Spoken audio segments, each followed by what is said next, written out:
Hey everybody, Sultan Shine Nolan here, coming to you thoughts for the weekend for this Friday, April 26, 2013. Or is it Thursday? Anyway, just kind of going over his economic news, not too much going on, the usual initial claims report information, you know, mid 300,000, same thing, same old. People just keep getting laid off and, you know, what are you going to do, right? We'll just keep moving them out of the workplace though, don't worry about it. On the positive side, though, there was some more move up in the gold and silver market. It continues to climb out of its drastic drop here last week. So far, gold, I think, has recovered about half of what it lost during the big plunge about a week ago, a little over a week ago. And so silver is also recovering a bit. So, you know, don't fret. For my buddy Steve out there, you know, it does look like it will come back. Just a matter of time. There's, with all the buying going on around the world of actual physical, you know, it was a shock that it even dropped as much as it did, but that, I believe, was mostly the paper, gold and silver being sold off. The demand for the real physical stuff, it's always been there and it's still increasing, so it's looking good that, you know, you'll recover and you'll get your money back, so don't worry about it, don't sweat it. You know, one of the things that kind of caught my attention and kind of made me realize I don't know what the hell Obama's talking about. You know, in one of his speeches this last week, he came out and said that this was in a memorial service, you know, he was talking about the bombers in Boston, and he told the crowd that don't worry, they lost, that they were just a couple losers, they lost, you know, they didn't win, nobody has to worry about them again. You know, I started thinking about it. I'm like, they lost? They failed? I think the terrorists actually, guys like these two brothers and others in the wings out there are they haven't failed. They haven't lost. They're actually winning the game. Think about it. You have a major city like Boston, right? 1 million people or so. Goes into total lockdown, martial law status. The governor just says, stay indoors. Don't open your business. No court action, no legal justification, and the people go into their homes and lock their doors and nobody comes out. While you have these paramilitary troops running around the city, bumping into each other, trying to figure out where they lost their change for the parking meter. And in the meantime, they set up their grid search, and the bomber's actually hiding in a boat just outside their search grid. You know, apparently though he was wounded in the gun battle the night before, so he wasn't moving too fast, and it took a citizen noticing that there was, you know, some blood in the backyard and leading to her boat, and she had to alert the authorities that, hey, you guys missed him, you know, he's right there.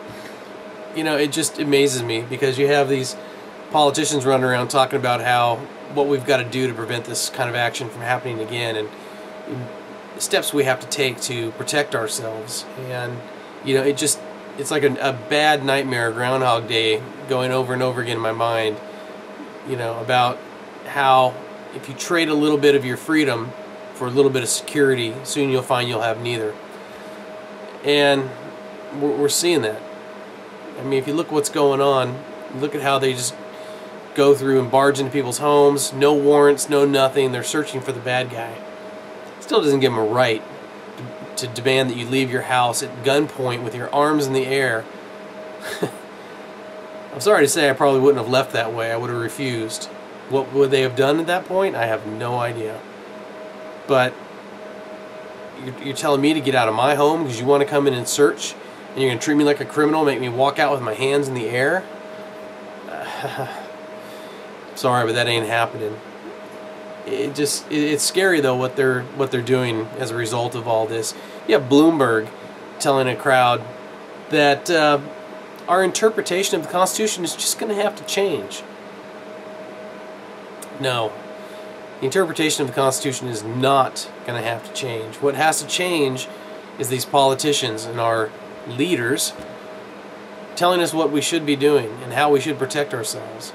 They're the ones that have made it so dangerous for us in the first place. I think the only way we can really truly protect ourselves is to get rid of all these politicians, throw them out. We need to re-envision a different kind of state, a different kind of political establishment, if you will. You know, I've talked about it in the past before. Maybe it's just we're at a point where we're just too big. We're too big to survive. We're definitely too big. We're definitely going to fail. I don't know how we continue as a country in this status quo, if you will.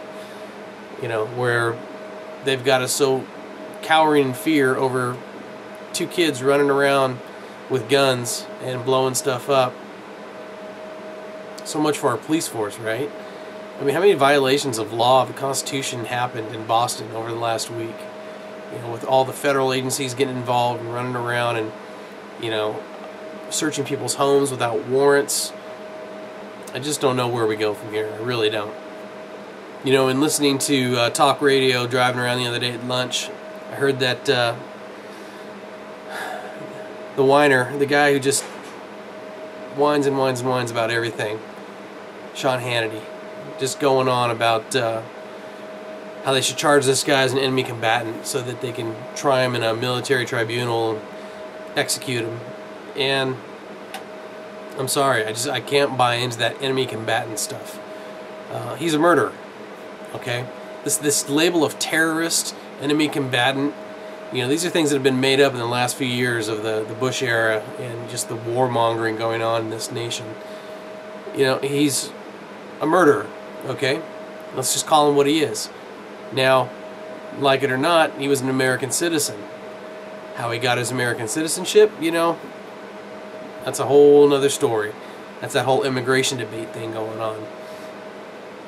But anyway, technically, he's an American citizen. American citizens should be treated under the rule of law, not under military tribunals, not under the whim of the mob out there who's angry and wants justice and wants to string them up.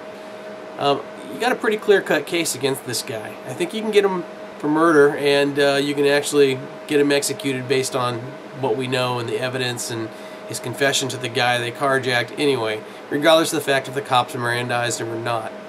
That's here or there. It's not relevant at this point in time. Let the justice system work. We have laws in place for a reason. We have a justice system, a court system. Use it. What good is this country? Where do we stand if we just throw out the rule of law? If we don't obey the laws that are in place, if we don't act as a nation of laws instead of a nation of men? Prosecute this guy as any other American citizen. Otherwise, what hope do we have? All freedom is lost. We have no guarantees for the future. You know, there's another thing that's kind of curious out there. The Senate is pushing for the internet sales tax. I don't know if you noticed this the last few days. It's been in the news. It seems like a couple senators have gotten together, Republicans, Democrats, and they're lobbying companions of, I don't know, Target and Walmart, CISPA, and any other big box seller out there. They're basically trying to push through an internet sales tax, where they would force all online sales to be taxed at the local tax rates. Can you think about the nightmare that's involved for any business trying to sell over the internet, where they now have to know what the tax rates and tax laws are of every state and jurisdiction in this nation? Think about it. Think about the mom and pop stores. Now they say, well, it wouldn't apply to anyone selling less than $1 million a year. It doesn't matter what you're selling. I mean, your profits are still probably like so little. But regardless of the fact, you got smaller stores, smaller businesses out there trying to make some money, trying to sell to anyone they can, free marketplace out there in the world. You might be in a state that doesn't have a sales tax, right? You move to that state. Why? Because it doesn't have a sales tax. It's cheaper for you to do business. Plus you get all the online sales as well, right?